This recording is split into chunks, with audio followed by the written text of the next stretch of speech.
महालक्ष्मीः भार्यां रक्षतु भैरवी मार्गं क्षेमकरी रक्षेत् विजया सर्वतः स्थिता रक्षाहीनं तु यत्स्थानं वर्जितं कवचेन तु तत्सर्वं रक्ष मे देवी जयन्ती पापनाशिनी पदमेकं न गच्छेत्तु यदीच्छेत् शुभमात्मनः कवचेनावृतो नित्यं यत्र यत्राधिगच्छति तत्र तत्रार्थलाभश्च विजयः सार्वकामिकः यं यं कामयते कामं तं तं प्राप्नोति निश्चितम् परमैश्वर्यमतुलं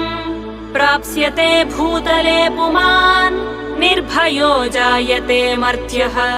संग्रामेष्वपराजितः त्रैलोक्ये तु